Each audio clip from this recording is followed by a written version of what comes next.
Nur Hakim dari bagian hukum agraria. Begini Bapak, kami punya pengalaman pribadi bahwa seiring berjalannya waktu, zaman sekarang semakin berkembang, itu kan banyak sekali alih fungsi lahan Bapak, yang tadinya dari pertanian atau perkebunan sekarang menjadi lahan pemukiman. Warga semakin banyak tapi jumlah tanah tidak bertambah, otomatis lahan itu beralih fungsi. Pada saat kami minta izin untuk pembuatan IMB Pak, kami masuk ke tata ruang. Di situ kami minta izin disuruh ke tata ruang, kami disalahkan. Di situ tertulis tidak layak untuk mendirikan bangunan dikarenakan ini lahan pertanian, lahan hijau pertanian. Sementara lahan yang saya beli sudah dari dulu itu sebagai dulu sudah rumah, kemudian dirobohkan, diganti orang, kemudian saya beli. Nah, saya di situ sempat protes begini Bapak Nur Sewu, sekarang banyak sekali perumahan-perumahan yang awal mulanya pertanian. Kenapa IMB di perumahan bisa, sementara saya di sini tidak bisa? Itu. Nah, saya mohon solusinya supaya saya bagaimana prosesnya untuk bisa membuat izin bangunan dengan kondisi tanah tersebut. Satu. Pertanyaan yang kedua untuk Bapak Surati. Okay. Pertanyaan begini Pak, apakah hukum perdata itu bisa dijadikan hukum pidana Pak? Bisa dipidanakan? Kalau bisa, bagaimana regulasinya? Itu Pak. Terus yang ketiga, pertanyaannya buat Pak Sabto Pak. J. Kebetulan saya juga berdagang Pak. Dalam perdagangan barang semakin langka, maka harga semakin mahal Pak. Karena untuk mendapatkan barang juga saya mesti belinya mahal. Sementara barang itu disubsidi dari pemerintah harga segitu, 10.000 taruhlah. Tapi karena barang langka, saya terpaksa harus membeli 15.000 dan saya jual 17.000. Apakah saya melanggar hukum Pak? Apakah bisa ditindaklanjuti? Seperti itu Pak. Karena ini kan mesti hukum pasar dan hukum yang ada, saya mesti bertentangan antara hukum pemerintah yang saya harus jual 10.000, ternyata de factonya seperti itu. De jure-nya 10.000, de factonya di lapangannya berbeda-beda. Mohon penjelasannya. Terima kasih atas waktu yang diberikan. Assalamualaikum warahmatullahi wabarakatuh. Waalaikumsalam warahmatullahi wabarakatuh.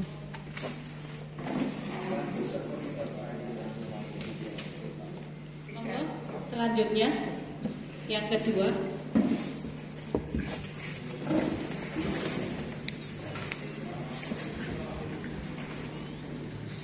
Assalamualaikum warahmatullahi wabarakatuh. Waalaikumsalam warahmatullahi wabarakatuh. Saya nama Budi Setiabudi dari Desa Jedes Pacarmulyo. Mau menanyakan, banyak di masyarakat itu istilah gantungan dalam waris. Biasanya seseorang sebelum meninggal disampaikan kepada siapa pertanyaannya Pak? Kepada yang lupa namanya Mas Ud. Ya. Terus bagaimana misalnya sebelum meninggal orang itu telah menentukan ini bagian harta yang sekian buat gantungan saya setelah meninggal. Pada akhirnya setelah orang itu meninggal sering terjadi hanya perselisihan dalam masalah harta gantungan. Terus hukumnya itu gimana?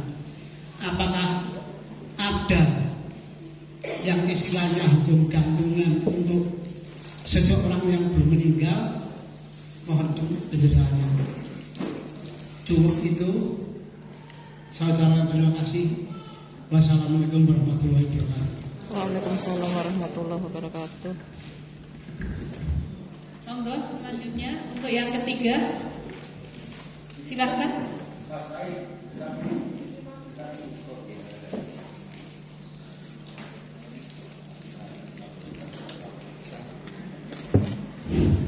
Assalamualaikum warahmatullahi wabarakatuh. Waalaikumsalam warahmatullahi wabarakatuh. Nama saya Ahmad Fatih dari Jedes Pacarmulyo, warga sini Pak.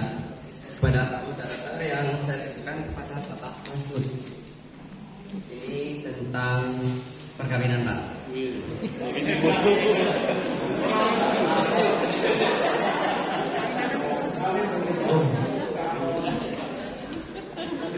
Ini kan masalah yang agak pelit Pak, yang terjadi di daerah mana-mana saja ada itu kan. Yang jadi pertanyaan adalah ketika pernikahan di bawah umur itu kan kayaknya udah menjadi lazim. Itu padahal kan secara undang-undang itu kan belum cukup umurnya.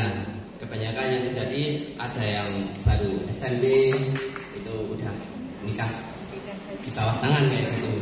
Sedangkan untuk kepengurusan kayak KTP itu kan belum paginya. Jadi untuk menuju jenjang menikah resmi itu kan sulit. Jadi mohon uraiannya agar yang bersangkutan itu bisa proses nikah yang resmi itu meskipun menunggunya itu kan kadang ada orang-orang yang beli umur kayak gitu Pak. Jadi yang terjadi mohon sebaiknya untuk apa itu jalan keluarnya biar cepat bisa ke jenjang yang resmi kayak gitu aja. Mohon maafnya bila pertanyaannya kurang benar. Terima kasih. Bila terkendaya. Wassalamualaikum warahmatullahi wabarakatuh. Pada Bapak Tonadim.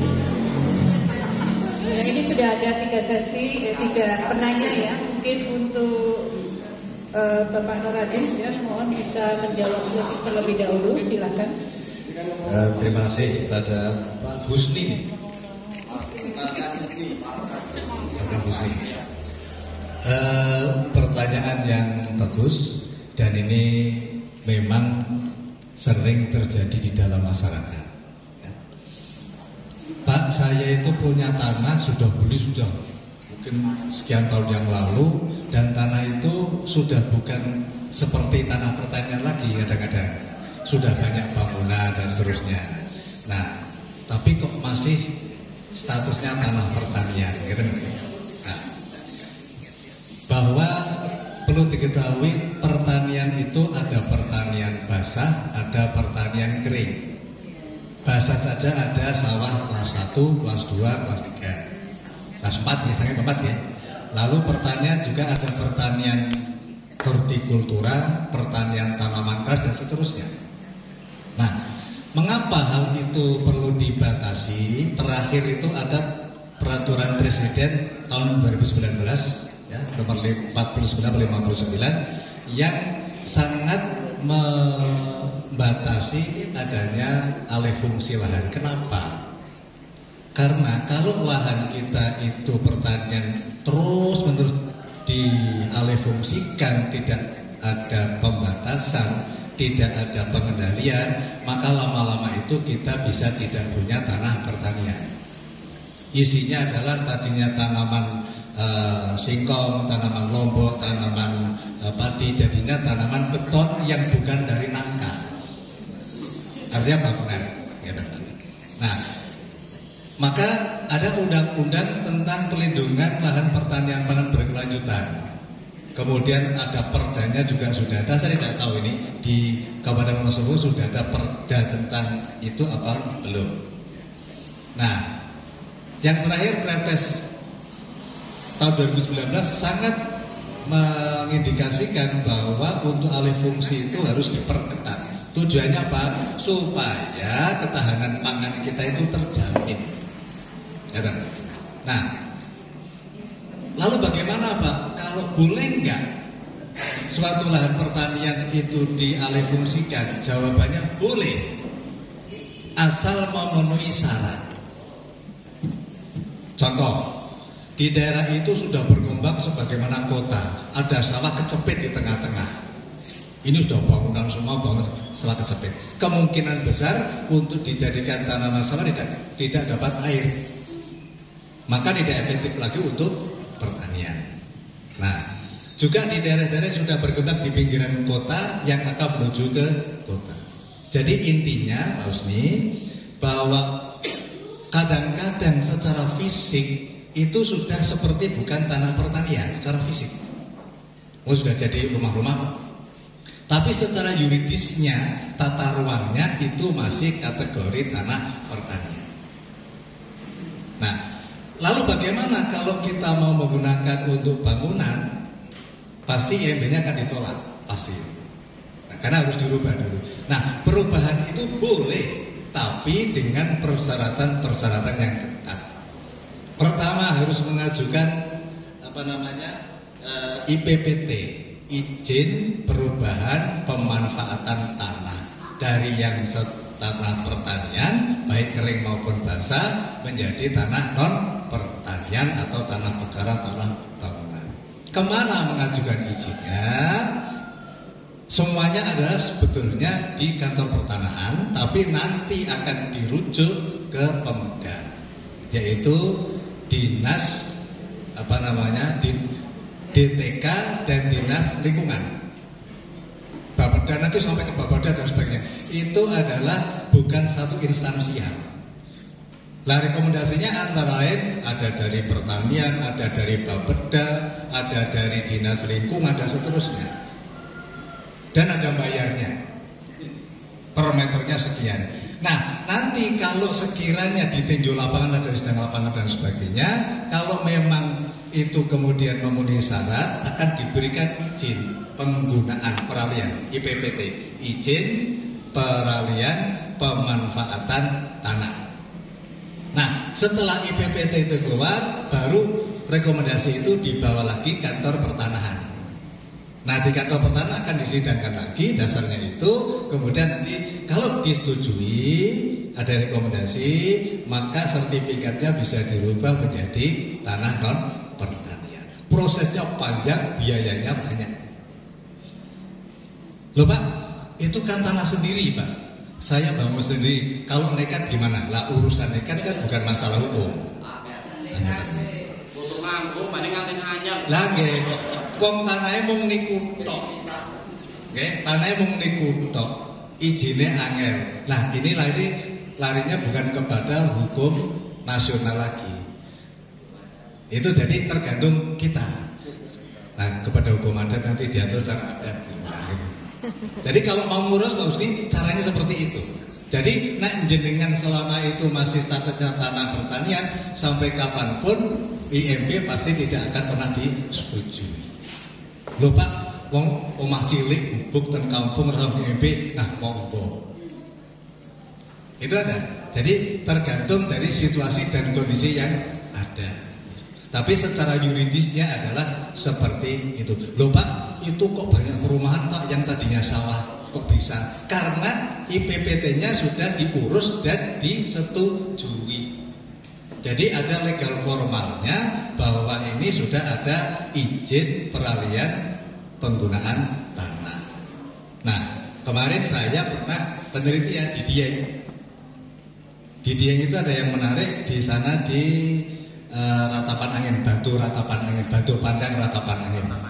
Itu kan punya perorangan cukup luas. Nah, sekarang dijadikan destinasi wisata, salah satu yang wisata di Dieng yang nomor 2 katanya. Nah, saya tanyakan, Pak, ini tanah apa? Pertanian Pak. Nah sekarang gini apa? Kan di destinasi wisata, hasilnya pripun? Hasilnya banyak, bagus gitu. Kemudian Bapak ngurus alih fungsi mboten. Nah, ini pengecualian. Di sana misalnya ada tanahnya 1,5 hektar, tapi faktanya yang bisa dijadikan pertanian itu hanya 1/4-nya, karena selebihnya batu. Jadi statusnya tanah pertanian, tapi faktanya yang bisa ditanami itu di sela-sela itu tidak sampai 1/4 bagian. Nah akhirnya digunakan di wisata, hasilnya banyak dan masih tetap ditanami di sela-selanya. Sehingga di sini saya belum ngecek ke kantor pertanahan apakah perlu ada alih fungsi atau tidak. Faktanya adalah tanah pertanian masih ditanami meskipun sedikit dan selebihnya itu adalah berupa batu. Nah yang seperti ini mestinya secara faktual tidak perlu mengurus alih fungsi. Wong itu memang masih terbatu. Dia tidak bangun apa-apa, cuman bangunnya adalah jalan untuk naik setapak. Makanya itu saya jadikan salah satu penelitian karena menarik. Ada tanah pertanian yang digunakan non pertanian, tapi tidak perlu izin alih fungsi. Karena memang tanah pertanian memang sebagian besarnya adalah batu. Lainnya itu sini. Ini salah satu contoh. IPPT itu ke dinas pertanahan ya? Oke. Pintu pertamanya ke dinas pertanahan dulu, kantor pertanahan.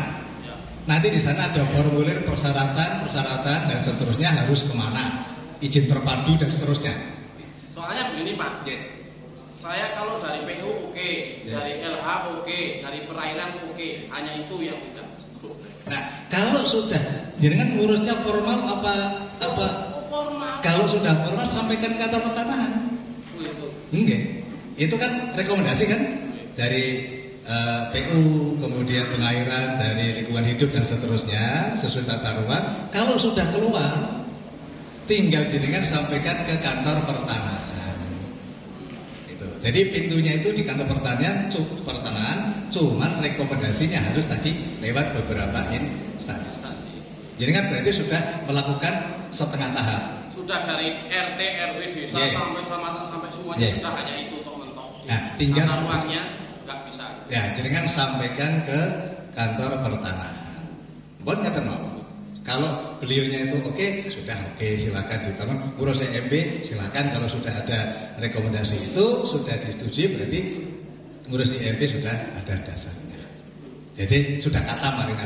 Ini jenengan sudah jus nah gitu loh. Tinggal meneruskan aja mekatam. Mudah-mudahan lancar gitu lagi. Menurut bisa menjawab pertanyaan selanjutnya. Matur nuwun tadi siapa Pak Husni? Iya. Pak Husni. Jadi sebetulnya dalam hukum perdata itu yang berhimpitan dengan hukum pidana itu banyak sekali Pak Husni ya. Jadi contohnya tadi saya katakan bahwa tiada kata sepakat apabila diberikan dengan kehilafan, paksaan dan penipuan. Nah, paksaan penipuan itu semua kan pidana juga kan gitu ya. Ya, artinya kan pidana juga kalau orang ditipu kan ya pidana juga gitu ya. Kemudian juga kalau orang kemudian titip barang, misalnya atau titip barang atau ngambil sekarang yang namanya konsinyasi, perjanjian konsinyasi itu selalu terjadi gitu ya. Jadi A misalnya pengusaha batik, kemudian B ngambil batik, kemudian dia menjualkan, tapi menjualkan barangnya habis, tapi keuangannya nggak store. Ini kan katanya utang piutang bisa jadi itu, tapi bisa jadi ke penggelapan kan gitu. Ya, apalagi nanti kalau urusannya itu perbuatan melawan hukum gitu ya. Ya, perbuatan melawan hukum itu ya bisa ke perdata, ya bisa ke pidana juga gitu ya. Jadi menghina orang itu ya bisa digugat perbuatan melawan hukum, tapi bisa juga dilaporkan polisi kan gitu, bisa jadi itu ya. Jadi ini selalu berhimpitan, apalagi ini Pak Adim itu mantan hakim tipikor di Gorontalo gitu ya. Nah ini mesti banyak cerita yang sebetulnya perdata tapi kemudian masuk ke korupsi gitu. Ya, ini banyak sekali gitu ya. Makanya kalau kita mengadakan perjanjian itu juga harus hati-hati gitu ya. Ini tinggal pembuktiannya gitu Pak ya. Bilangnya kalau tidak memenuhi janji itu kan bukan prestasi, ingkar janji, ngemplang gitu ya. Yang ngemplang itu mestinya kan ya orang perdata gitu. Tapi kalau kemudian dilaporkan polisi ternyata di kepolisian bisa dibuktikan bahwa dia itu menipu, dia tetap kena penipuan gitu. Berarti ya ini tinggal berlapis ya Pak. Gimana? Pasalnya berlapis itu berarti bisa jadi pasal berlapis. Bisa. Jadi karena tinggal pembuktiannya aja lah gitu ya. Tinggal pembuktian ini kasus yang kalau di Semarang itu dia juga gitu. Jual beli sebetulnya kalau di dalam hukum perdata itu mestinya ya kalau saya bilang ya hilaf ya. Karena si penjual bilang 900, si pembeli juga 900, cuman bedanya yang si penjual itu 900.000 itu per meter, tapi si penjual anggapnya 900 juta keseluruhan, padahal tanahnya 2.000 lebih. Nah ini si pembeli merasa dirugikan, ya, akhirnya lapor polisi dianggap penipuan. Ya ini cuma makanya kalau saya jadi polisi ya juga harus hati-hati juga, bukan asal lapor kemudian ditangkap gitu. Mestinya gitu ya. Artinya sebetulnya gimana sih peristiwanya? Kalau di Gunung Pati itu umumnya tanah seharga 1 juta per Pengadilan bisa meter. Kalau tanah sekitar 2.000 lebih kok dia jual 900 juta kan nggak mungkin mestinya kalau gitu. Artinya polisi pun mestinya harus berpikiran begitu mestinya. Tapi kalau polisi dilaporin ya biasanya ya langsung aja cekal gitu. Nah ini banyak Pak yang perjanjian sebetulnya masalah perdata kemudian kena korupsi. Ini mungkin Pak Adim bisa cerita gitu kan. Ini limpahan ini. Ya, tahu sih jadi bisa saja tadinya itu seolah-olah seperti kasus perdata biasa, tapi jadi pidana. Apalagi ini dilakukan oleh pejabat. orang jadi saksi ahli. Misalnya Pak Usni jadi urus, saya itu dari BPN, ya, kepala BPN. Pak, ini Pak belum urus aja begini. Karena tidak bisa membayar. Ya sudah Pak, padahal ini rodo semestinya 50% itu ditolak misalnya. Terus ya sudah kita aturnya. Saya maksudnya kan Asal Bapak tahu sendiri loh Pak, tidak ada apa-apa lah Pak. Tapi kemudian akhirnya Pak Usni itu ngasih amplop saya. Jumlahnya cukup banyak, banyak. Nah, loloskan. Nah, suatu ketika tercium, itu mestinya kan begini, kok jadi begini. Tercium itu oleh siapa saja kan Pak? Nah, kadang-kadang bukan oleh orang lain, tapi oleh staf saya sendiri, atau bawahan saya sendiri, atau dan sebagainya. Nah,